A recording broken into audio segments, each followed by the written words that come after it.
శ్రోతలందరికీ నమస్కారం. చక్కని చిక్కని 16 తెలుగు వినోదం సిలికానాంధ్ర వారి బాలానందానికి స్వాగతం, సుస్వాగతం. ఈనాటి బాలానందాన్ని కెనడా ప్రాంతంలో ఉన్న బ్రాంప్టన్ మనబడి కేంద్రం బాలబాలికలు సమర్పిస్తున్నారు. ఈనాటి కార్యక్రమానికి బాలానందం అత్తయ్యగా దీప్తీకరణం వ్యవహరిస్తున్నది నేను. నాతో పాటు మావయ్యగా రాజేష్ కుమార్ జిల్లా గారు కూడా ఈనాటి కార్యక్రమానికి వ్యవహారకర్తగా విచ్చేశారు. ఏ కార్యక్రమం సుసంపన్నమవ్వాలన్నా అది ఎందరో కృషి ఫలితమే కదా! అలాగే ఈనాటి కార్యక్రమం కోసం మాకు సహకరించిన మా కెనడా ప్రాంత సమన్వయకర్త గీతా దేశు గారు మరియు ప్రవీణ్ పాటపర్ల గారు, మా బ్రాంప్టన్ మనబడి కేంద్ర సమన్వయకర్త విజయ్ గాజుల గారికి మరియు మనబడి గురువులకు ధన్యవాదాలు. పిల్లలకు శిక్షణ ఇచ్చిన వారి తల్లిదండ్రులందరికీ మా హృదయపూర్వక ధన్యవాదాలు. అలాగే బాలానందం బృందానికి కూడా మా ప్రత్యేక ధన్యవాదాలు. పిల్లల ప్రతిభా పాఠవాలకు ఆలవాలం మన బాలానందం కార్యక్రమం. ఈరోజు కార్యక్రమంలో పాల్గొంటున్న పిల్లలు మనబడిలో బాలబడి నుండి ప్రమోదం వరకు విభిన్న స్థాయిలలో తెలుగు నేర్చుకుంటున్నారు. వారు నేర్చుకుంటున్న పద్యాలు, పాటలు, కథలు, కథానికలు, నాటికలు, సంభాషణలు మొదలైన అనేక ప్రక్రియలతో మిమ్మల్ని అలరించడానికి వచ్చారు. మరి కార్యక్రమం మొదలు పెడదామా? ఇవాల్టి మన కార్యక్రమంలో మొట్టమొదటి అంశం మాట దెబ్బ అనే కథ. మాట ఎంతో విలువైనది. సరైన సమయం, సందర్భంలో సరైన మాటలతో చాలా సాధించవచ్చును. అందుకు ఉదాహరణగా ఒక కథ చెప్పడానికి మనతో ఉన్నాడు రిత్విక్ కుమార్ జిల్లా. మరి ఆలస్యం ఎందుకు, ఆహ్వానించేద్దామా? మరి రిత్విక్ కుమార్ జిల్లా, సిద్ధంగా ఉన్నావా? సిద్ధంగున్నా అట్టే. యా. నమస్కారం, నా పేరు రిత్విక్ కుమార్ జిల్లా. నేను బ్రాంప్టన్ మనబడిలో ప్రమోదం చదువుకుంటున్నాను. నేను ఇవాళ మీకు ఒక కథ చెప్తాను. ఆ కథ పేరు మాట దెబ్బ. అనగనగా ఒకరోజు ఒక జమీందార్ తన గుమస్తా ఒక షికారికి వెళ్ళారు. వెళ్ళేటప్పుడు వాళ్ళకు ఒక మామిడి పండు తోట కనిపించింది. ఆ మామిడి పండు తోట చూసి జమీందార్ అన్నారు, ఈ మామిడి పండు తోట ఎవరిదో, వాళ్ళు బాగా చూసుకుంటున్నారు అని అన్నారు. అప్పుడు గుమస్తా అది విని అన్నారు, ఈ మామిడి పండు తోట మనదే అని అన్నారు. జమీందార్ అప్పుడు అన్నాడు, సరే మరి ఒకసారి లోపలికి వెళ్ళి చూద్దాం అని అన్నారు. లోపలికి వెళ్ళాక జమీందార్ అడిగాడు, ఇక్కడ పనిచేసే తోటమాలి ఎక్కడా అంటే గుమస్తా అన్నాడు, ఇక్కడ తోటమాలి ఉంటాడు, కానీ ఇవాళ ఎక్కడికి వెళ్ళాడో నాకు తెలియదు అని అన్నాడు. అది విని జమీందార్ అన్నాడు, మరి ఇక్కడ ఎవరు మామిడి పండు తోట చూసుకుంటారు అని అన్నాడు. లోపలికి ఇంకొంచెం లోపలికి వెళ్ళాక ఒక ముసలావిడ కనిపించింది. ఆ ముసలావిడని చూసి జమీందార్ అన్నాడు, ఈమె ఎవరు అంటే గుమస్తా అన్నాడు, ఈమె తోటమాలి వాళ్ళ అమ్మ. ఈమెకి కళ్ళు కనిపించవు, కానీ మాటలతో దొంగతనం కాకుండా చూసుకుంటుంది అని అన్నాడు. జమీందార్ ఏమన్నాడంటే, నేను ఇది నమ్మను, ఒకసారి వెళ్ళి చూద్దాం అని అన్నాడు. ఇద్దరు ఒక ఒక ఒక మామిడి పండు చెట్టు దగ్గరికి వెళ్ళారు. పక్కన చూస్తే ఇంకొక మామిడి పండు చెట్టు దగ్గర 2 ఎద్దులు ఉండే. ఆ ఎద్దులకి పెద్ద పెద్ద కొమ్ములు ఉండే. అది చూసి జమీందార్ భయపడిపోయాడు. అప్పుడు జమీందార్ ముసలావిడ దగ్గరికి వెళ్ళి అడిగాడు, ఈ ఎద్దులు పొడుస్తాయా అంటే ముసలావిడ, ఈ ఎద్దులు పొడుస్తాయా పొడవో నాకు తెలీదు, కానీ మీరు ఇక్కడికి ఎందుకు వచ్చారో నాకు బాగా తెలుసు. ఈ ఎద్దులు ఇంకొక వాళ్ళ తోటకెళ్ళి దొంగతనంగా గడ్డి తినవు, మా తోటలనే గడ్డి తింటాయి అని అన్నాడు. జమీందార్ అని అనుకున్నాడు, ఎద్దులే దొంగతనం చేస్తలే, మరి నేనెందుకు దొంగతనం చేస్తున్నా అని మనసు మార్చుకొని ఏమనకుండా వెళ్ళిపోయాడు. వెళ్ళేటప్పుడు తోటమాలి కనిపించిండు. తోటమాలి ఉరికొచ్చి అన్నాడు, మీరు ఇవాళ నాకు వస్తున్నారని నాకు తెలియదు, నేను సామాన్ తెచ్చుకోవడానికి నేను బయటికి వెళ్ళాను అని అన్నారు. అప్పుడు జమీందార్ అన్నారు, మీ అమ్మ నిజంగా మాటలతో దొంగతనం చేయకుండా చూసుకుంటుంది. అందుకే నేను నీ జీతంని పెంచుతున్నాను. మీ అమ్మని అక్కడ అట్లా ఉంచద్దు తోటలో. అందుకే మీకు ఒక ఇల్లు ఇస్తా, మీ అమ్మని ఆ ఇల్లులో ఉంచుకో అని అన్నారు. ఇది మాట దెబ్బ.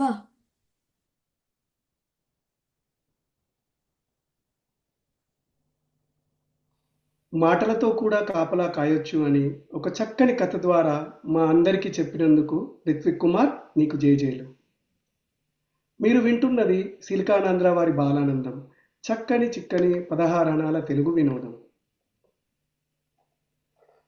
ప్రజాకవి సామాజిక చైతన్యం పద్యాల గురించి అనగానే మనకు గుర్తుకొచ్చే ఒక కవి పేరు వేమన. వేమన సామాన్యులకు కూడా అర్థమయ్యే భాషలో పద్యాలు విపులంగా రచించి ప్రజలను మెప్పించాడు. అలాగే తెలుగు సాహిత్యంలో శతకములకు ఒక ప్రత్యేక స్థానం ఉంది.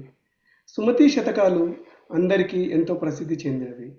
ఇప్పుడు వేమన మరియు సుమతి పద్యాలతో సిద్ధంగా ఉన్నాడు కీర్తన్ పర్లెల్లా. పిలిచేద్దామా మరి? కీర్తన్, సిద్ధంగా ఉన్నావా? సిద్ధంగా ఉన్నాను మామయ్య. అందరికీ నమస్కారం. నా పేరు కీర్తన్. నేను బ్రాంప్టన్ మనబడిలో ప్రవేశం చదువుతున్నాను. ఈ రోజు నేను మీకు సుమతి శతకంలోని పద్యము మరియు వేమన శతకంలోని పద్యము చెప్తాను. మొదటి పద్యం, ఉప్పు కప్పు రంబు పద్యం. ఉప్పు కప్పు రంబు నొక్క పోలిక నుండు చూడ చూడ రుచుల జారవేరు. పురుషులందు పుణ్య పురుషులు వేరేయ విశ్వదాభిరామ వినరవేమ. ఈ పద్యంకి ఒక భావం ఏంటంటే, ఉప్పు కర్పూరము రెండు చూడడానికి ఒకేలా ఉన్నా వారి గుణాలు మరియు రుచులు వేరు వేరుగా ఉంటాయి. అలాగే అందరు పురుషులు ఒకేలా ఉన్నా మనం వాళ్ళ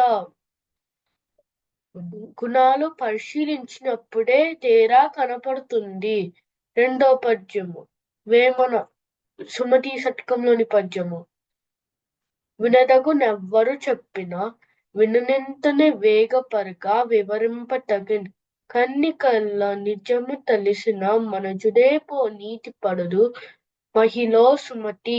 ఈ పద్యం ఒక భావం ఏంటంటే, ఎవరేం చెప్పినా వినాలి. అలా వినగానే తొందరపడకుండా దాంట్లో నిజమెంతో అబద్ధమెంతో తెలుసుకొని ప్రవర్తించే వారే నీతిపరుడు, బుద్ధిమంతులు.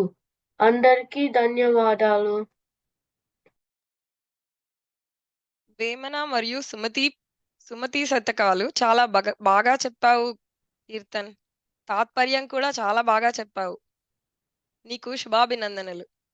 వేమన గారు మన కడప జిల్లాకు చెందినవారు. వేమన పద్యాలు విశ్వదాభిరామ వినురవేమ అనే మకుటంతో ప్రాచుర్యం పొందాయి. 1972లో భారత తపాలా శాఖ వేమన స్టాంపు విడుదల చేసింది. సుమతి శతకం కర్త బద్దెన. సుమతి శతకం 108 నీతి పద్యాల సమాహారం. సుమతి శతకం పద్యాలలోని పదాలు చాలా తేలికగా గుర్తుంటాయి. సుమారు 700 ఏళ్ల క్రితం వ్రాయబడిన దాదాపు అన్ని పదాలు ఇప్పటికీ భాషలోను వాడుకలోనూ ఉన్నాయి. మనందరం బాలానందం కార్యక్రమంలో తదుపరి అంశంలోకి అడుగు పెడదామా? బహుశా ఈ రోజుల్లో విమాన ప్రయాణం అంటే తెలియని వారు ఉండకపోవచ్చు. అలాంటి ప్రయాణం చిన్న వయసులో తల్లిదండ్రుల సహాయం లేకుండా చేయడం ఒక విభిన్నమైన అనుభూతి. అక్షరా కట్ట మరియు మాధవసాయి కట్ట అలాంటి అనుభూతులని సంభాషణ రూపంలో మనతో పంచుకోవడానికి వచ్చారు. మరి వారిద్దరిని ఆహ్వానించేద్దామా? అక్షరా కట్ట మరియు మాధవసాయి కట్ట సిద్ధంగా ఉన్నారా? మొదలు పెడదామా మరి? సిద్ధంగా ఉన్నా అత్తయ్య. సిద్ధంగా ఉన్నాను అత్తయ్య. నమస్కారం, నా పేరు అక్షర బాలకట్ట. నమస్కారం, నేను మాధవ్ సాయి కట్ట. నేను మా తమ్ముడు ఇద్దరము బ్రాంప్టన్ మనబడిలో ప్రసూనం చదువుతున్నాము. ఈ రోజు మన భారత్ పర్యటన గురించి మాట్లాడుకుందాం. అవును, మన పర్యటన చాలా బాగుంది. మరి సాయ్, మన యాత్ర ఎలా మొదలైందో చెప్తావా? చెప్తాను అక్క. మొదటిగా మన విమాన ప్రయాణం గురించి మాట్లాడుకుందామా? తప్పకుండా. విమానంలో భారతదేశంకి వెళ్ళడం చాలా ఆసక్తికరంగా అయింది. కెనడా నుంచి హైదరాబాద్కి అబుదాబి మీదుగా మొత్తం ప్రయాణం 25 గంటలు ఉంది. అవును, ఇది మన మొదటిసారి మన ఇద్దరం మాత్రమే వెళ్ళాము. అమ్మ నాన్న లేకుండా మనం మాత్రమే ప్రయాణం చేశాము. కొంచెం భయమేసింది, కానీ ఉత్సాహంగా కూడా ఉంది. హైదరాబాద్లో వచ్చినాక అమ్మమ్మ తాతని కలవడం చాలా సంతోషంగా అనిపించింది. మొదటిలో హైదరాబాద్లో అమ్మమ్మ వాళ్ళ ఇంటిలో ఉన్నాము. అమ్మమ్మ తాత వాళ్ళతో కలిసి చాలా మంది చుట్టాలని కలిసాము మరియు చాలా రుచికరమైన వంటలు తిన్నాము. అక్క, నీకు హైదరాబాద్లో ఏమి ఇష్టం? నాకు హైదరాబాద్లో ఆహారశాలలో తినుబండరాలు మరియు బేకరీలు చాలా నచ్చాయి. కోడిగుడ్డు నూడిల్స్, కోడి నూడిల్స్, బిర్యానీ, మైసూర్ బజ్జీ, ముఖ్యంగా పానీపూరి చాలా బాగా నచ్చాయి. అవి మర్చిపోలేని రుచులు. నాకు హైటెక్ సిటీ దగ్గర బాగుంది. పెద్ద పెద్ద షాపింగ్ మాల్స్ చూద్దాం కూడా చాలా బాగుంది. కొన్ని రోజుల తర్వాత జూలై నెలలో తాత వచ్చి బస్లో మమ్మల్ని నానమ్మ ఇంటికి తీసుకెళ్లారు. హైదరాబాద్ నుంచి ఊరికి వెళ్ళడం చాలా వేరేగా ఉంది కదా. అవును, నానమ్మ ఇంటి దగ్గర చాలా జంతువులు ఉన్నాయి. కోళ్ళు, కుక్కలు, కోతులు కూడా. నువ్వు ఒక కుక్కకి బాహుబలి అని పేరు పెట్టావు కదా, అది చాలా బుజ్జిగా ఉంది. బాహుబలి చాలా బుజ్జిగా ఉన్నారు. పల్లెటూరు వాతావరణం చాలా ప్రశాంతంగా కెనడాలో క్యాంపింగ్ కి వెళ్ళినట్టు ఉంది. మన ప్రయాణంలో చాలా గుడిలకి కూడా వెళ్ళాము. రామప్ప గుడి, భద్రాచలం, ఇంకా మల్లూరు నరసింహస్వామికి గుడికి కూడా వెళ్ళాము. చాలా పురాతనమైన ఆలయాలు. లక్నవరం చెరువు కూడా మర్చిపోకు అక్క. అక్కడ తాళ్ళతో బ్రిడ్జిలు చాలా బాగున్నాయి కదా.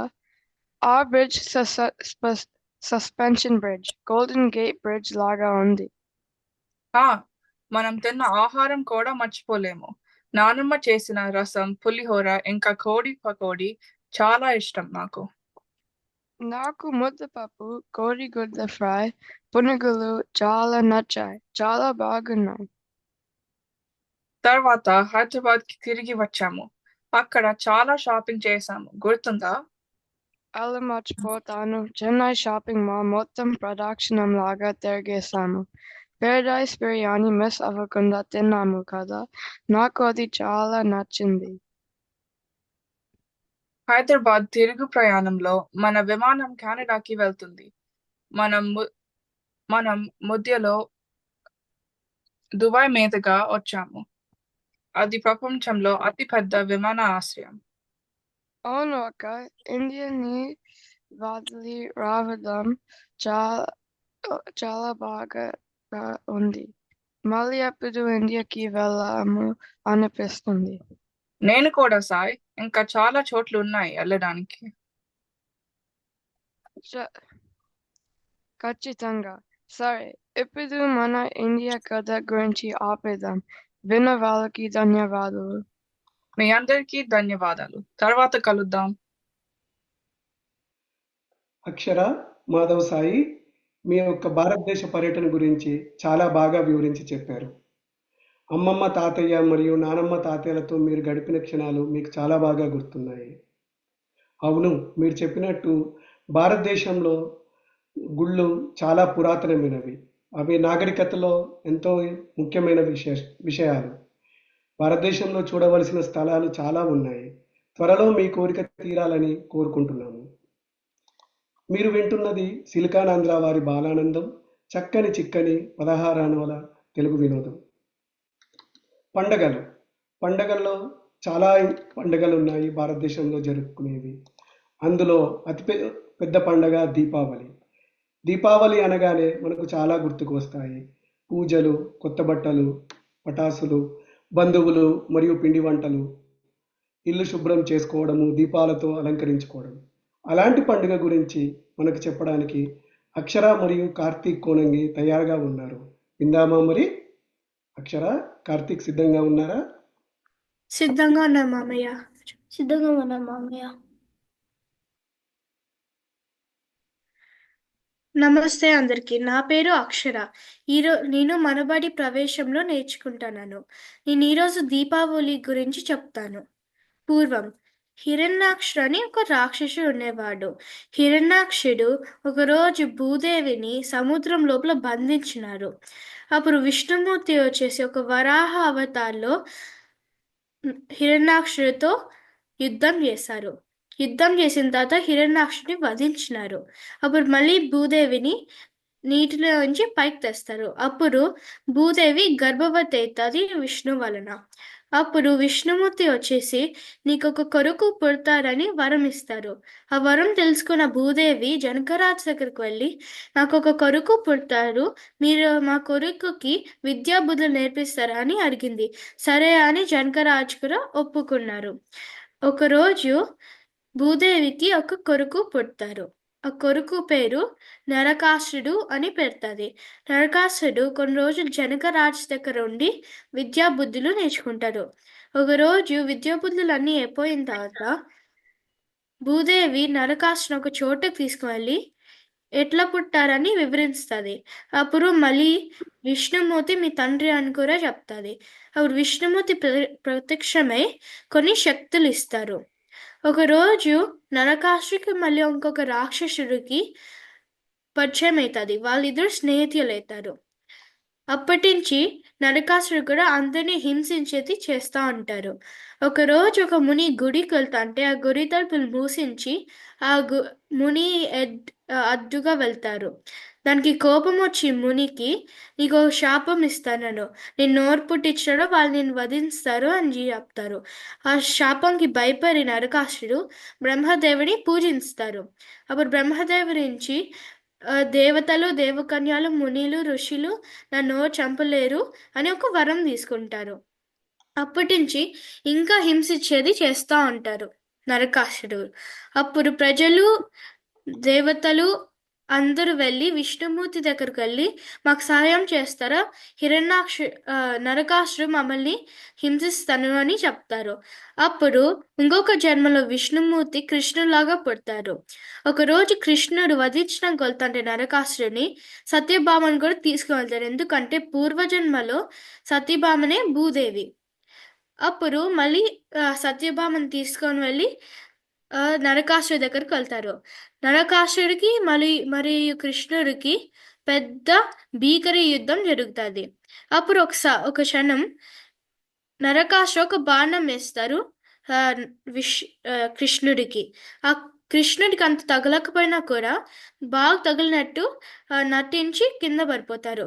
దానికి సత్యభామ కోపం వచ్చి ఆ బాణం తీసుకొని నరకాసుడి మీద వేస్తుంది. ఆ రోజున ప్రజలందరూ దీపావళి పండుగని జరుపుకుంటారు. ధన్యవాదాలు. నమస్తే, నా పేరు కార్తిక్. నేను బ్రాంప్టన్ మనబడి ప్రవేశంలో చదువుకుంటున్నాను. నేను ఈరోజు తెలివైన కాకి గురించి చెప్తాను. అది ఒక ఎండాకాలం. చెరువులు, చెట్టులు, బావిలు అన్నీ ఎండిపోయినాయి. అక్కడికి ఒక కాకి వచ్చింది. ఆ కాకి బాగా దాహం వేసింది. అప్పుడు ఊరంతా చూస్తున్నది. అప్పుడు ఒక బావి కనిపించింది. ఆ బావిలో నీళ్ళు ఉంటాయని చూసింది, కానీ నీళ్ళంతా ఎండిపోయినాయి. అప్పుడు ఏం చేయలేక నీళ్ళ కోసం వెతుకుతా అనింది. అప్పుడు ఒక కుండ కనిపించింది. ఆ కుండలో నీళ్ళున్నాయి, కానీ దాని ముక్కుకి అందులో. అప్పుడు పక్కన చిన్న చిన్న రాయలుంటే అవి తీసుకుని కుండలో వేసింది. అప్పుడు నీళ్ళు పైకి వచ్చాయి. దాని దాహం తీసుకుని ఇంటికి వెళ్ళిపోయింది. ధన్యవాదాలు.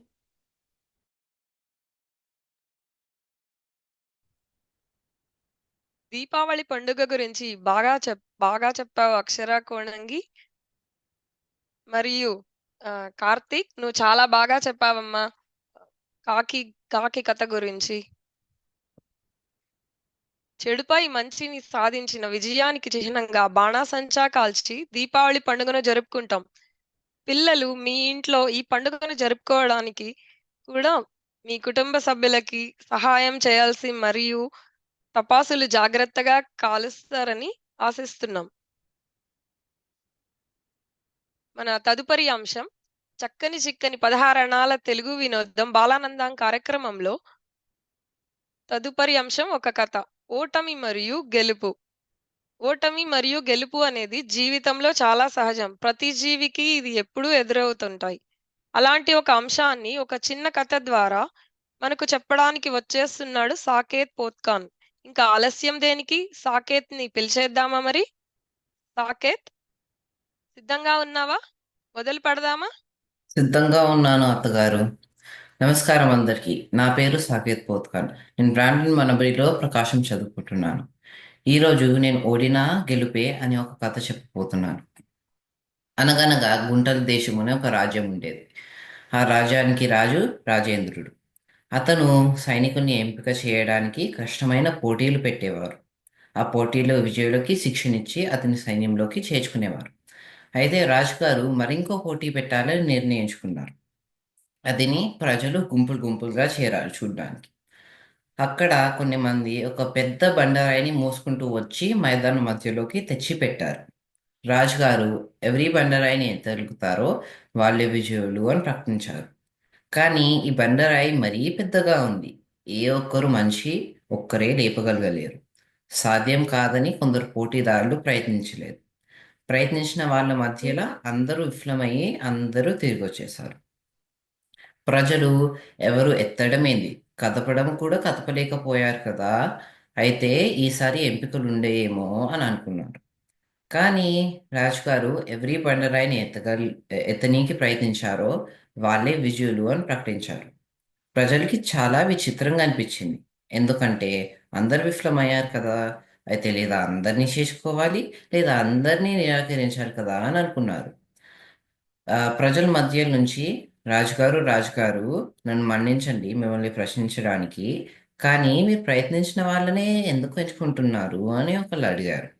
రాజుగారు సమాధానానికి, ఏ ఒక్కరు ఈ బండరాయి ఎత్తగలగలేరు అని మనందరికీ తెలుసు. కానీ కొందరు పోటీదారులు ఓటమికి భయపడిపోయి ప్రయత్నం కూడా చేయలేదు. కానీ ఆ కొందరు ధైర్యపు పోటీదారులు విఫలమవుతారని తెలిసి కూడా ప్రయత్నించారు. వీళ్ళ ఈ గుణమే వీళ్ళని గెలిపించింది. ఎంత బలవంతులైనా ఓటమి ఎదుర భయపడిపోతే, అధైర్యం ఉంటే వాళ్ళు సైనికులే కాదు అని వివరించారు. ప్రజలు ఆనందంతో గుర్తింపుతో గట్టిగా చప్పట్లు కొట్టారు. ఈ కథ నీతి ఏంటంటే, జీవితంలో ఎన్ని అపాయాలు వచ్చినా, ఎంత కష్టంగా అనిపించినా, అసాధ్యం అనిపించినా మనం మన ప్రయత్నం చేయాలి. ఎందుకంటే మనం ప్రయత్నిస్తే ఖచ్చితంగా ఫలితం ఉంటుంది. ధన్యవాదాలు. నిజమైన ఓటమి అంటే ప్రయత్నించకపోవడమే అని ఓటమి మరియు గెలుపు కథ ద్వారా చాలా బాగా చెప్పావు సాకేత్. నీకు జేజేలు. శ్రోతలందరూ ఈ విషయాన్ని ఎల్లప్పుడూ గుర్తుంచుకొని పాటిస్తుంటారని మేము కోరుకుంటున్నాము. తదుపరి అంశం విహారయాత్రలు. విహారయాత్రలు అంటే ఇష్టం ఉండని వారెవరు? మనందరికీ అది చాలా ఇష్టం. చిన్నతనంలో అయితే మరింత ఇష్టము. అలా నాగమనస్విని మరియు తేజస్విని కిలారు వారి విహారయాత్ర గురించి మనతో పంచుకోవడానికి సిద్ధంగా ఉన్నారు. పిలిచేద్దామా మరి? నాగమనస్విని, తేజస్విని సిద్ధంగా సిద్ధంగా ఉన్నారా? సిద్ధంగా ఉన్నాం మామయ్య. ఉన్నాం. నమస్కారం, నా పేరు నాగమనస్విని కిలారు. నేను బ్రాంటన్ మనవడిలో ప్రసూనం చదువుతున్నాను. నమస్కారం, నా పేరు తేజస్విని కిలారు. నేను బ్రాంప్టన్లో మనబడి ప్రవేశం చెందుతున్నాను. ఇవాళ నేను మా చెల్లి శాండియాగో విహారయాత్ర గురించి చెప్తాము.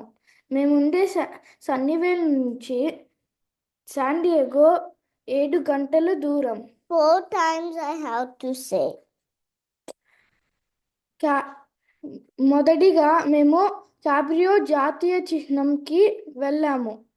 అది మొట్టమొదటిసారి స్పానిష్ వారు కాలిఫోర్నియాలో అడుగుపెట్టిన దానికి చిహ్నంగా క్యాబ్రియో జాతీయ చిహ్నం కట్టారు. తర్వాత మేము ఒక దీపస్తంభంకి వెళ్ళాము. అది చాలా పెద్ద కొత్తగా ఉంది. దీపస్తంభం లోపల ఎలా పనిచేస్తుందో చూపించారు. దీపస్తంభం సముద్రంలోని నౌకలకి దిక్సూచిగా పనిచేస్తుంది. తర్వాత మేము యుఎస్ఎస్ మిడ్వే మ్యూజియంకి వెళ్ళాము. ఇది 2వ ప్రపంచ యుద్ధము నాటి విమాన వాహక నౌక. ఆ యుద్ధ విమానాలు ఈ నౌక నుంచి శత్రువుల పైన దాడి చేసి తిరిగి వస్తాయి. అప్పటి యుద్ధ విమానాలు ప్రదర్శనకి పెట్టారు. వాటిని చూసాము. మేము విమానం ఎక్కాము. అవును, గుర్తు కోసము మా నాన్నగారు మేము ఆ విమానాల్లో ఎక్కి ఛాయాచిత్రాలు తీసాము.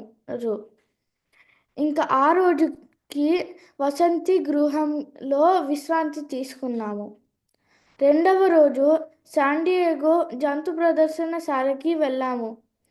లోపలికి వెళ్ళగానే రకరకాల పక్షులు కిచకిచాలు ఆడుతూ కనిపించాయి.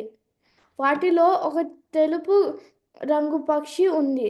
అది చాలా చిన్నగా బాగుంది.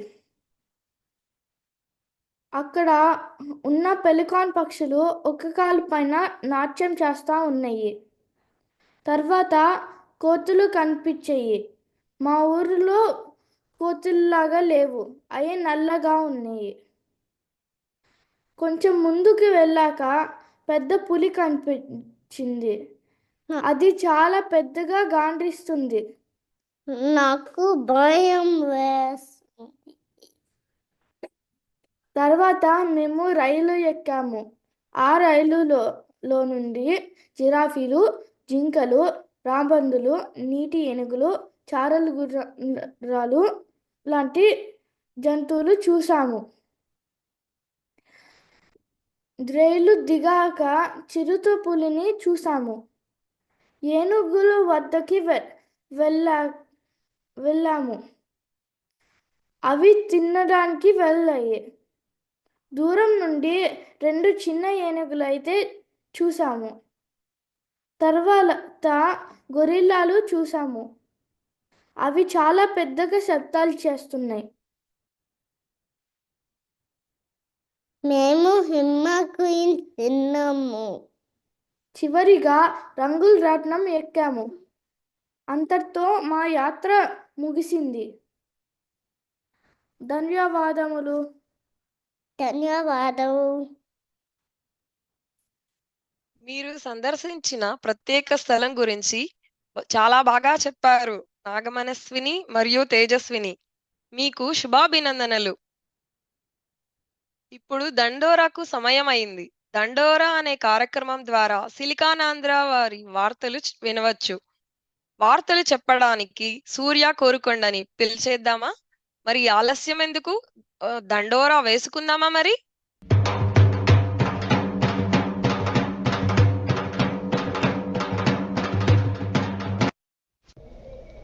నమస్కారం, ఇది దండోరా సమయం.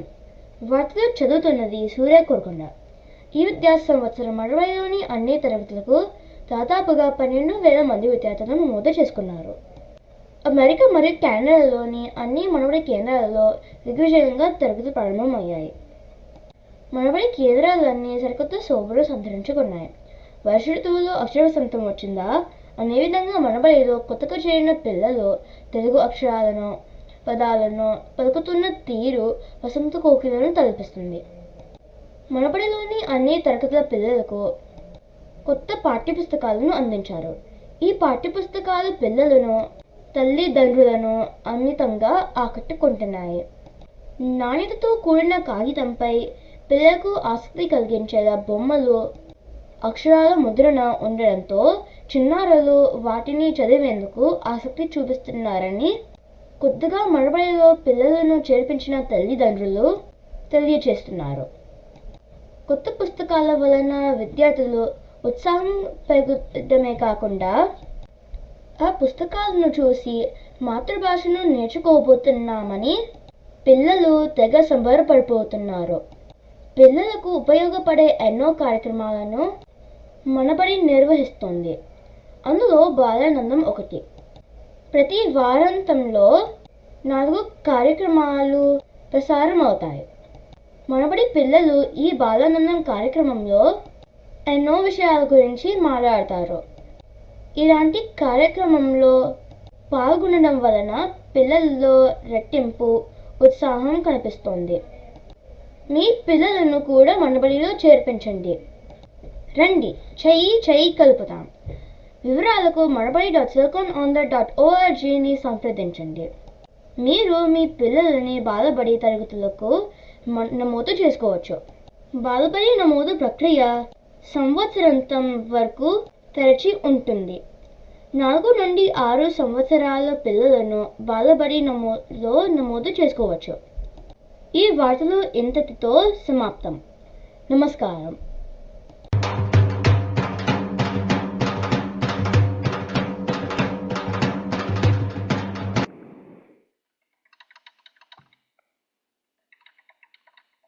భారతదేశానికి చెందిన శాస్త్రవేత్తలు చాలామంది ఉన్నారు. అలా ఒక శాస్త్రవేత్త భౌతిక విషయంలో మనకు ఎన్నో ఆవిష్కరణలు అందించారు. ఆయన పేరు శ్రీ సివి రామన్ గారు. శ్రీ సివి రామన్ గురించి చెప్పడానికి అశ్విక్ దయాకీర్తి తయారుగా ఉన్నాడు. విందామా మరి? అశ్విక్, సిద్ధంగా ఉన్నావా? సిద్ధంగా ఉన్నాను మామయ్య. ఓకే. నమస్కారం అత్తయ్య, మామయ్య. నా పేరు అశ్విక్ దయాకీర్తి. నేను బ్రాంప్టన్ మనబడిలో ప్రకాశం చదువుతున్నాను.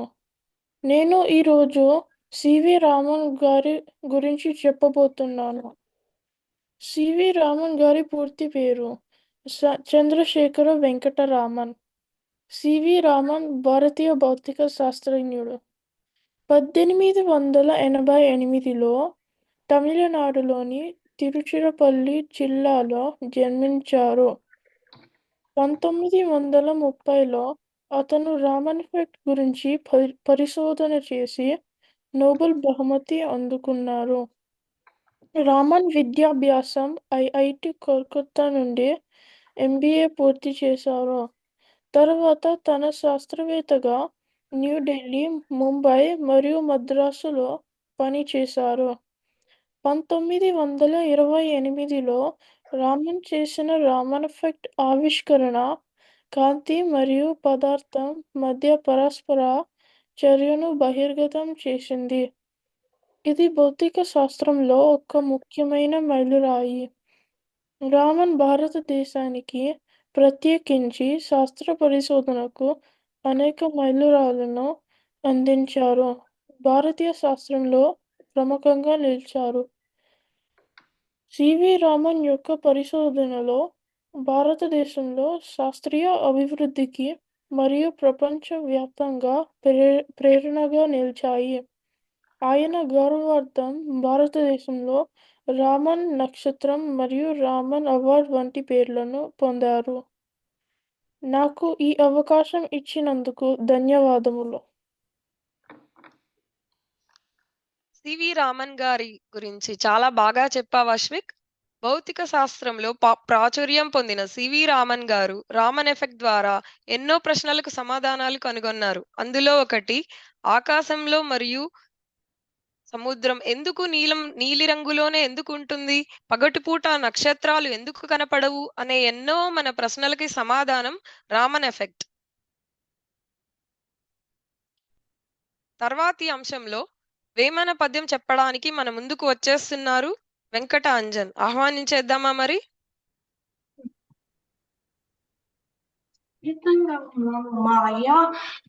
అందరికీ నమస్కారం. నా పేరు వెంకట అంజన్ కుమార్ గూన. నేను బ్రాంప్టన్ మనబడిలో ప్రస్తుతం చదువుతున్నాను. నేను ఈ రోజు వేమన శతకంలోని నీగలోన మొసలి అనే పద్యం చెబుతున్నాను. నీగలోన మొసలి నెగిడి ఏనుగు పట్టు, నీగలోన మొసలి నెగిడి ఏనుగు పట్టు, పైట కుక్క చేత భంగపడును, పైట కుక్క చేత భంగపడును, స్థాన బలమి గాని ధన బలమి కానయా, స్థాన బలమి గాని ధన బలమి కానయా, విశ్వదాభిరామ వినోవేమ. ఈ పద్యం యొక్క అర్థం ఏమిటంటే, నీళ్ళలో ఉన్న మొసలి తన కన్నా బలమైన ఏనుగుని చంపగలదు, కానీ అదే మొసలి నేల మీద కుక్కలను చూసి భయపడును. మొసలికి ఆ బలము స్థానము వలన వచ్చింది, కానీ తన సొంత బలము కాదు. ఉదాహరణకి మనము సొంత ఊరిలో ఉన్నప్పుడు స్థాన బలము ఉంటుంది. అదే మనము వేరే ఊరికి వెళ్ళినప్పుడు అక్కడ మనకు స్థాన బలము ఉండదు. మన బలాన్ని నిరూపించుకోవాలంటే మన స్థానాన్ని ఎప్పుడు వదలకూడదు. అందుకే స్థాన బలం అంత గొప్పనే. ధన్యవాదములు. మనం విన్న ఈ పద్యము వేమన గారు రచించింది. మొసలి ఒక జలచరం కాబట్టి దాని బలం నీటిలో ఉన్నంతగా బయట ఉండదు. అలాగే మనము మన వ్యక్తిత్వాన్ని కాపాడుకుంటూనే మనల్ని మనం ముందుకు పోవాలని వేమన పద్యము మరియు తాత్పర్యం ద్వారా చాలా బాగా చెప్పావు అంజన్. మీరు వింటున్నది సిలికానాంధ్ర వారి బాలానందం, చక్కని చిక్కని 16 అణాల తెలుగు వినోదం. తదుపరి అంశం సింహం మరియు ఎలుక అనే కథతో సంజుశ్రీ మునిగల సిద్ధంగా ఉంది. మరి ఆలస్యం దేనికి, ఆహ్వానించేద్దామా? అందరికీ నమస్కారం. నా పేరు సంజుశ్రీ మునిగాల. నేను బ్రాంప్టన్ మనబడిలో ప్రస్తుతం చదువుతున్నాను. నేను ఈరోజు సింహం మరియు చిట్టి ఎలుక కథ చెప్పబోతున్నాను.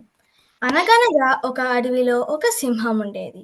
ఆ రోజు సింహం బాగా కడుపు నిండా ఆహారం తిని కొంచెం విశ్రాంతి తీసుకొనని చెట్టు కింద తొందరగా నిద్రపోయింది.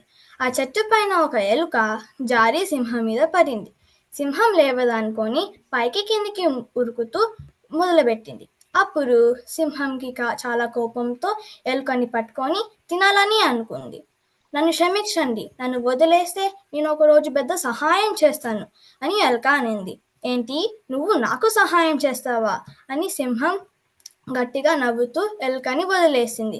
ఒకరోజు వేటగాళ్ళు వేసిన వలలో సింహం చిక్కుకుంటుంది. సింహం వలలో ఎంత ప్రయత్నించినా అది బయటికి పడలేదు.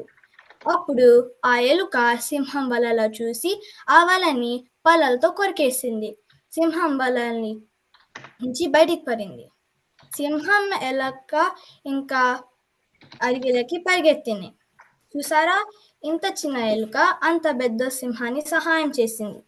ఈ కథలోని నీతి, ఎప్పుడు ఎవరిని తక్కువ అంచనా వేయొద్దు. సమయం వచ్చినప్పుడు అందరి సత్తా తెలుస్తుంది. ధన్యవాదాలు. చాలా బాగా చెప్పావు సంజుశ్రీ. ఎప్పుడు ఎవరిని తక్కువ అంచనా వేయరాదు, సమయం వచ్చినప్పుడు అందరి సత్తా తెలుస్తుందని ఈ నీతి కథని చాలా బాగా విశ్లేషించావు. మరి తదుపరి కార్యక్రమంలో మనం ఒక కథ విందామా? శునకం విశ్వాసానికి మారుపేరు. శునకాన్ గురించి సంభాషించడానికి మనతో పాటు ఉన్నారు అనూషామది మరియు అమృతామది. వారి సంభాషణ విందామా? మరి అనూషామది మరియు అమృతామది సిద్ధంగా ఉన్నారా? సిద్ధంగా ఉన్నాము అత్తయ్య. అందరికీ నమస్కారం. నేను అనుష.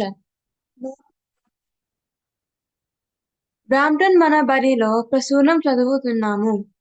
ఈ రోజు పెంపుడు జంతువు గురించి మాట్లాడుకుందాము. నాకు చిన్న కుక్కని పెంచుకోవడం ఇష్టము. అందుకు నేను చాలా పరిశోధన చేశాను. నాకు ఇష్టమైనది మాల్టీస్. మాల్టీస్ చాలా స్నేహంగా ఉంటుంది. రోజు ఏమి ఆహారం ఇస్తావు అక్క?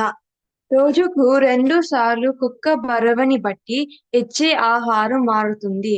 ఒకసారికి 2 నుండి 4 కప్పులు. రోజుకి ఎన్నిసార్లు బయటికి తీసుకుపోతావు అక్క? రోజుకి 2 సార్లు బయటికి తీసుకుపోతాను. ఉదయం ఇంకా సాయంత్రం పార్క్ కి తీసుకుపోతాను. అక్కడ కుక్కలతో స్నేహంగా ఆడుకుంటాది. చాలా బాగా ఆడుతుంది. అది చూసి నాకు ఆనందంగా ఉంటుంది. పోతావా? అవును, ప్రతి 3 నెలలకు తీసుకుపోతాను. ఎప్పుడైనా బాగా లేనప్పుడు వెంటనే తీసుకుపోతాను. కుక్క చాలా విశ్వాసంగా ఉంటుంది.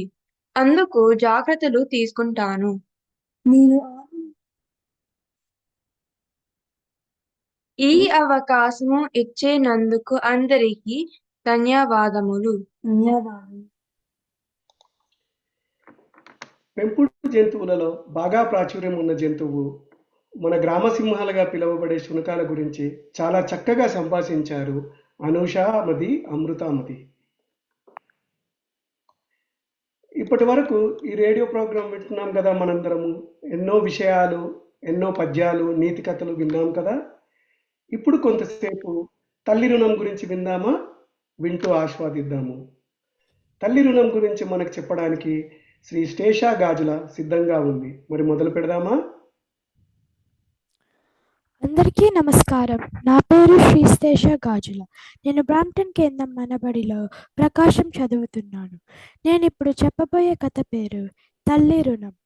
అనగనగా కాశీనగరంలో బోధిసత్వుడు ఒక ఇంట్లో ఎద్దుగా జన్మించాడు. ఆ ఎద్దు ఎంతో అందంగా గంభీరంగా ఉండేది.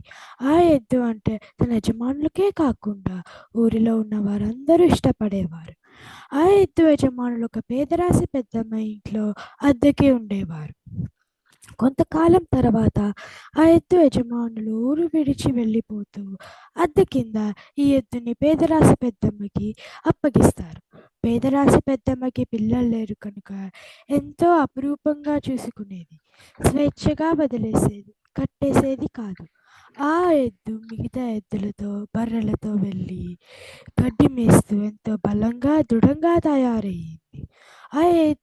ఆ ఎద్దుని పెంచిన పేదరాశి పెద్దమ్మ పేదరాలు కనుక తన రుణాన్ని తీర్చుకోవాలని ఎద్దు ఆలోచిస్తూ వెళ్తూ ఉండగా ఒక బియ్యపు వర్తకుడు 500 బండ్ల మీద బియ్యాన్ని వేసుకొని బోధిసత్వుడు ఊరికి వస్తూ ఉంటాడు. బోధిసత్వుడు ఊరికి రావాలంటే ఒక చిన్న ఏరిని దాటాలి. ఎంత ప్రయత్నించినా ఆ ఏరిని దాటలేకపోతాడు.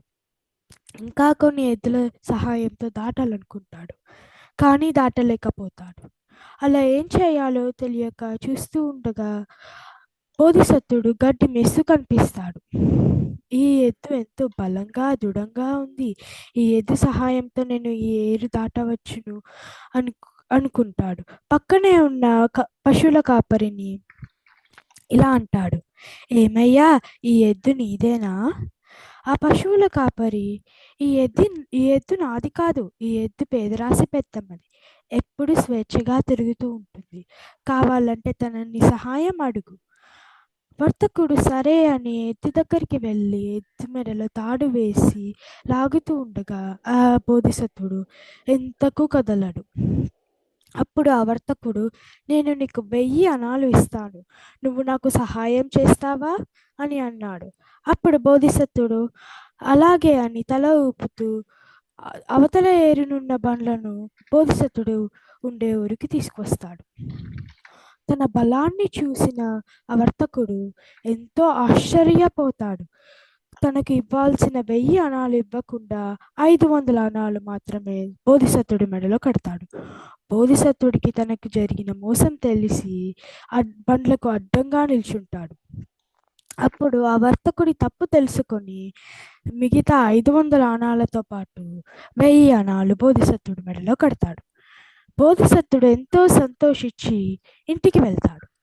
ఇంట్లో పేదరాశి పెద్దమ్మ బోధిసత్వుడు అలసటగా ఉన్నాడు అని చూసి వేడి నీళ్ళ కాపడం పెడుతూ ఉండగా మెడలో ఉన్న 1000 అణాలు కనపడతాయి. ఈ 1000 అణాలు ఎక్కడివా అనుకుండగా పశువుల కాపరి వచ్చి బోధిసత్వుడు బియ్యపు వర్తకుడి దగ్గర చేసిన పనిని వివరంగా చెప్తాడు. అప్పుడు పేదరాశి పెద్దమ్మ, నా కోసం డబ్బు సంపాదించావా అని సంతోషిస్తుంది. నీతి: బోధిసత్వుడు ఎలాగైతే తల్లి రుణాన్ని తీర్చుకున్నాడో మనం కూడా అలాగే తల్లి రుణాన్ని తీర్చుకోవాలి. ధన్యవాదాలు.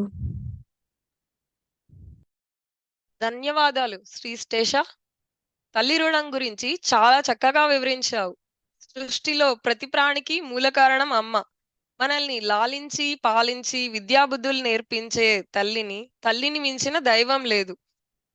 తల్లిని మించిన ప్రేమమూర్తి ప్రపంచంలో లేదంటే అతిశయోక్తి కాదు.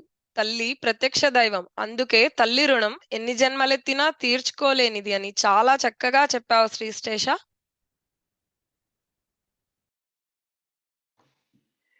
మీరు వింటున్నది సిలికాన్ ఆంధ్ర వారి బాలానందం, చక్కని చిక్కని 16 అణాల తెలుగు వినోదం. ఇంతవరకు మనము చాలా పాటలు, పద్యాలు మరియు కథలు విన్నాం కదా. ఇప్పుడు ఒక చిన్న తెలుగు పొడుపు పొడుపు కథలు అడుగుతాను. పిల్లలు మీరు సమాధానం చెప్పాలి. ఇక్కడ ఉంటుంది, అక్కడ ఉంటుంది, పిలిస్తే పలుకుతుంది, మనలాగా మాట్లాడుతుంది. ఏమిటది?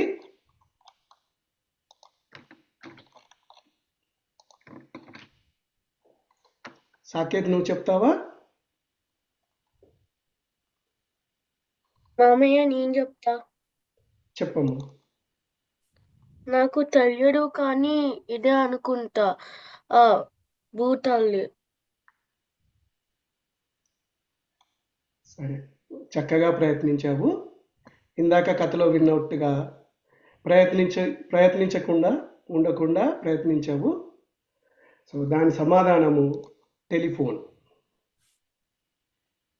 సరే, అలాగే మరి ఇప్పుడు ఒక చిన్న పొడుపు కథను అడుగుతాను నేను. ఎవరైనా చెప్పండి. ఊరంతటికి ఒకటే దుప్పటి. నాకు తెలుసా అది. చెప్తావా కీర్తన్ సమాధానం? చెప్తాను మామయ్య. అది ఆకాశం. ఓకే, చాలా బాగా చెప్పావు.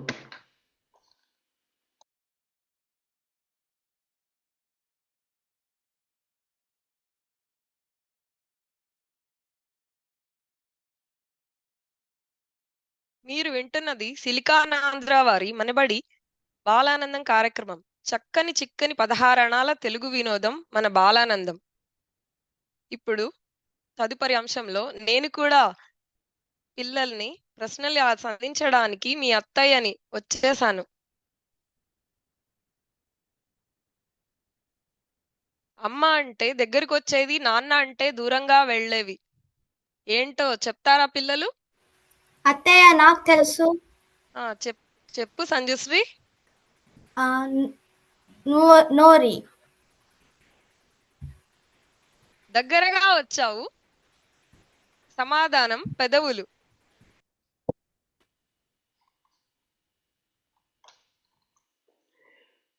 ఇప్పుడు శ్రోతలందరి కొరకు మనబడి గురించి మీకు కాస్త వివరించబోతున్నాను. మనబడిలో ఉండే తరగతులు మరియు మనబడి గురించి ఒక చిన్న వివరణ.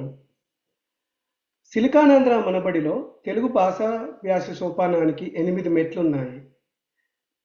బాలబడి 1, బాలబడి 2, ప్రవేశము, ప్రసూనము, ప్రకాశము, ప్రమోదము, ప్రభాసము మరియు ప్రబోధము. ఇవన్నీ పిల్లలని తెలుగులో నేర్పించడానికి ఉపయోగపడతాయి. ప్రకాశం మరియు ప్రభాసం స్థాయిలలో పొట్టి శ్రీరాములు విశ్వవిద్యాలయాల పరీక్షలు జరుగుతాయి. అందులో సీనియరు మరియు జూనియర్ అర్హత పట్టాలుంటాయి. జూనియర్ అర్హత పట్టా లేకుండా సీనియర్ అర్హత పరీక్షను తీసుకోలేరు. ఒక్క విద్యా సంవత్సరంలో 2 సెమిస్టర్లు ఉంటాయి. ప్రతి ఒక్క సెమిస్టర్కి ఒక్కొక్క పాఠ్యపుస్తకము ఇవ్వబడుతుంది. ఒక్కో పాఠ్యపుస్తకంలో 15 పాఠాలు ఉంటాయి. అందులో ప్రతి వారం ఒక పాఠాన్ని చెప్పబడుతుంది. 16వ వారం పునశ్చరణ, 17వ వారము పరీక్ష, సంవత్సరాంతంలో వార్షిక పరీక్ష ఉంటాయి. మరియు పిల్లలు వాళ్ళ ప్రతిభను చూపించడానికి ఇలాంటి బాలానందం రేడియో కార్యక్రమములు మరియు అందరూ కలిసి ఒక పండగలాగా పిల్లల పండుగ అనే ఒక కార్యక్రమాన్ని మే నెలలో జరుపుకోబడుతుంది. అన్ని అంచెలకి వేసవి కాలం పుస్తకాలు కూడా ఇవ్వబడతాయి. అందువలన వేసవి కాలంలో కూడా పిల్లలు తెలుగును ఆస్వాదించవచ్చును. ఇప్పుడు మరి ఒక పొడుపు కథ. ఎవరైనా సిద్ధంగా ఉన్నారా? నేను అడగాలనుకుంటున్నాను.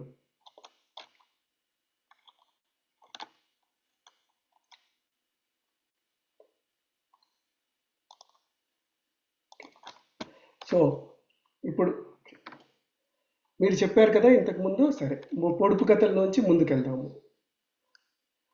ఇంకొక ముఖ్యమైన గమనిక, మనకు పిల్లలు ఎప్పుడైనా కానీ మన బడిలో ప్రవేశం పొందవచ్చును. బాలబడికి సంవత్సరాంతము ఎప్పుడైనా కానీ తల్లిదండ్రులు వారి యొక్క స్థలంలో మనబడి కోఆర్డినేటర్లను సంప్రదించి పిల్లలను మనబడిలోను చేర్పించవచ్చును. ఇందుకోసము ఏ రకమైన మీకు సహాయం కావాలన్నా కానీ మనబడి యొక్క కోఆర్డినేటర్స్ని సంప్రదించగలరు. ఇప్పుడు పిల్లలందరము ఒక ప్రతిజ్ఞ చేద్దామా? సరే సరే మామగారు. తెలుగు నా మాతృభాష. తెలుగు నా మాతృభాష. తెలుగు అంటే నాకు చాలా ఇష్టం. తెలుగు అంటే నాకు చాలా ఇష్టం. తెలుగు వారందరితో నేను తెలుగులోనే మాట్లాడుతాను. తెలుగు చాలా చదువుతాను అని మంచి తెలుగు మాటలు ఎన్నో వింటూ రాస్తూ సాధన చేస్తూ ఉంటానని ప్రతిజ్ఞ చేస్తున్నాను. ఇంతవరకు ఈ పిల్లలు పద్యాలు, పాటలు, కథలు చెప్పడమే కాకుండా మనము మన బడిలో ఎలా ప్రవేశం పొందాలో చెప్పబడడం జరిగింది. శ్రోతల విన్నపం కొరకు ఈ యొక్క పద్ధతిని మరి ఒకసారి వివరించబోతున్నాము. సిలికానాంధ్ర మనబడిలో 8 మెట్లు ఉన్నాయి. ఇవన్నీ తెలుగు భాష వ్యాస సోపానానికి ఉపయోగపడతాయి. మొదటి మెట్టు బాలబడి 1, రెండవ మెట్టు బాలబడి 2, మూడవ మెట్టు ప్రవేశం. ఇది తెలుగు భాషకు పునాదిగా ఉపయోగపడుతుంది. మరియు 4వ మెట్టు ప్రసూనం. ఇందులో తెలుగు భాష గురించి వికాసాన్ని పొందడానికి ఉపయోగపడుతుంది. 5వది ప్రకాశం. ఇందులో కౌశల్యం. తెలుగు విద్యార్థులు కౌశల్యం గురించి, తెలుగు భాష గురించి మరింత పట్టు సాధించడానికి ఉపయోగపడుతుంది. ప్రమోదము 6, ప్రభాసము 7, ప్రబోధము 8. ప్రబోధము 8లో పిల్లలు తెలుగు భాష పైన మంచి పట్టు సాధిస్తారు. అలాగే ప్రతి సంవత్సరంలో 2 సెమిస్టర్లు మరి ఒక పరీక్ష ఉంటుంది. 2 పరీక్షలు విశ్వవిద్యాలయం పొట్టి శ్రీరాములు విశ్వవిద్యాలయం వారు ఆధ్వర్యంలో జరుగుతుంటాయి. మీకు ఏదైనా సందేహం ఉన్నా కానీ మీ దగ్గరలో ఉన్న మనబడి కోఆర్డినేటర్ని సంప్రదించండి, లేదా www.manabadi.silicanandra.org సందర్శించండి. మీరు వింటున్నది సిలికానాంధ్ర వారి మనబడి బాలానందం కార్యక్రమం. చక్కని చిక్కని 16 అణాల తెలుగు వినోదం మన బాలానందం. ఇదండి ఈనాటి బాలానందం కార్యక్రమం. కెనడాలోని బ్రాంప్టన్ మనబడి కేంద్రం పిల్లలు, బాలబాలికలు ముద్దు ముద్దు మాటలతో, పాటలతో, కబుర్లతో హాయిగా సమయం గడిచిపోయింది కదా. వచ్చే వారాంతం మళ్ళీ మరో మనబడి కేంద్రం సమర్పించే బాలానందంతో మీ ముందుకు ఉంటుంది సిలికానాంధ్ర వారి మనబడి. అంతవరకు సెలవా మరి. చక్కని చిక్కని 16 అణాల తెలుగు వినోదం మన కార్యక్రమం ఇంతటితో సమాప్తం. నమస్కారం.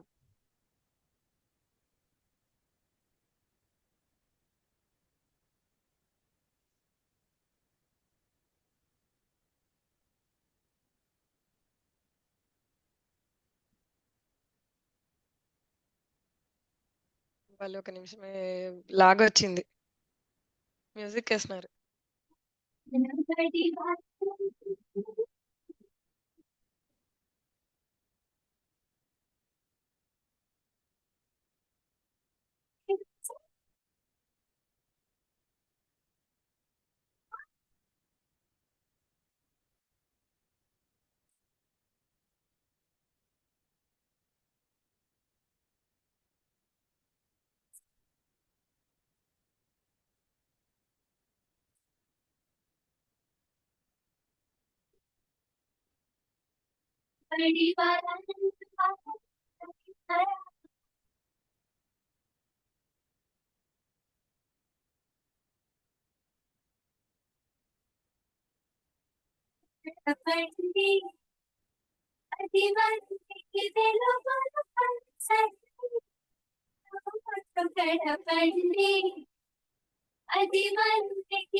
సిలికానాంధ్ర మనబడి బాలానందం చక్కని చిక్కని పదహారణాల తెలుగు వినోదం.